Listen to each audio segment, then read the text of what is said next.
तो सबसे बड़ा सवाल, आखिर ये गिरावट इतनी तेज, इतनी तीखी क्यों थी? हर कोई यही जानना चाहता है। हमने जब इसकी पड़ताल की तो कुछ बहुत ही दिलचस्प और सच कहें तो चौंकाने वाले कारण सामने आए। और देखिए, ये कहानी सिर्फ हमारे बाजार की नहीं थी। पूरी दुनिया के मार्केट्स लाल निशान में थे। डाउ जोन्स फ्यूचर्स का 700 पॉइंट से ज्यादा टूटना ये अपने आप में एक बहुत बड़ा सिग्नल था। ये एक साफ इशारा था कि प्रॉब्लम ग्लोबल है, सिर्फ लोकल नहीं। तो बाजार में जो ये पैनिक फैला, उसकी जड़ में थी एक बहुत ही चिंताजनक खबर। खबर ये थी कि जियोपॉलिटिकल टेंशन, मतलब जो युद्ध का माहौल है, वो कम होने के बजाय और ज्यादा भड़क रहा है। और बस यही वो चिंगारी थी जिसने पूरे बाजार में आग लगा दी।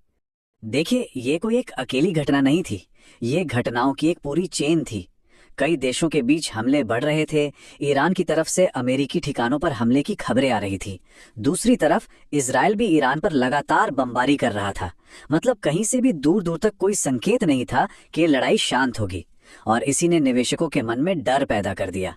तो हुआ क्या, जरा इस टाइमलाइन को समझिए। सुबह सुबह एक रिपोर्ट आती है कि ईरान शांति वार्ता के लिए तैयार है। इस खबर के दम पर बाजार उछलता है और निफ्टी अपने दिन के हाई लगभग 24,990 तक पहुंच जाता है। सब कुछ अच्छा लग रहा था ना?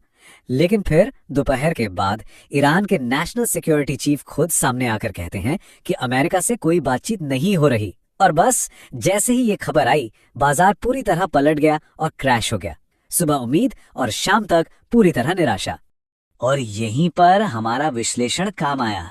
हमने सुबह ही अपनी रिपोर्ट में ये साफ कर दिया था कि ये खबर एक अफवाह है, इसकी कोई पुष्टि नहीं हुई है। हमारा हमेशा से मानना रहा है कि जब तक ऑफिशियल बयान ना आए तब तक ऐसी खबरों पर यकीन नहीं करना चाहिए। और हुआ भी वही। जैसे ही कड़वी सच्चाई सामने आई, बाजार ने उस पर रिएक्ट किया। हमने 4 बड़े इंडिकेटर्स पर फोकस किया जो एक चेन रिएक्शन की तरह काम कर रहे थे। ये थे कच्चा तेल, भारतीय रुपया, सोना, चांदी और डाउ फ्यूचर्स। एक के बाद एक सब नेगेटिव सिग्नल दे रहे थे। सबसे पहले बात करते हैं कच्चे तेल की। कुछ दिनों से ये $76-77 के आसपास आकर थोड़ा शांत हो गया था, जिससे बाजार को राहत थी। लेकिन अचानक ये वापस $81 की रेंज में उछल गया। अब देखिए, क्रूड ऑयल का बढ़ना हमेशा जियोपॉलिटिकल टेंशन का सीधा संकेत होता है। ये एक तरह से खतरे की घंटी थी। फिर आया भारतीय रुपया। डॉलर के मुकाबले रुपया लगभग 49 पैसे, मतलब करीब करीब 50 पैसे तक कमजोर हो गया। जब देश की करेंसी कमजोर होती है तो ये साफ दिखाता है कि फॉरेन इन्वेस्टर्स पैसा निकाल रहे हैं और करेंसी मार्केट पर भी बहुत दबाव है। और तीसरा सिग्नल मिला सोने चांदी से। जब भी बाजार में डर बढ़ता है तो लोग क्या करते हैं, वो अपने शेयर बेचकर पैसा सोने और चांदी जैसी सेफ चीजों में लगाते हैं। इसे कहते हैं फ्लाइट टू सेफ्टी। और आज सोना चांदी 5% तक उछल गए। ये बहुत बड़ी तेजी है और ये सीधे सीधे बाजार के डर को दिखाता है। तो इससे पहले कि हम इसका नंबर देखें, जल्दी से समझ लेते हैं कि ये विक्स है क्या। इसे फियर इंडेक्स भी कहते हैं। आसान भाषा में ये बताता है कि आने वाले समय में बाजार में कितनी उठापटक, कितनी वॉलेटिलिटी हो सकती है।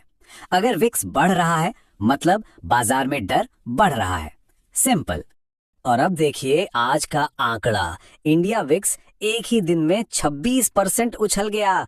26%। ये कोई छोटा मोटा जंप नहीं है, ये एक जबरदस्त उछाल है। ये साफ साफ दिखा रहा था कि बाजार में डर किस हद तक हावी हो चुका है। ये बाजार की एक तरह से चीख थी।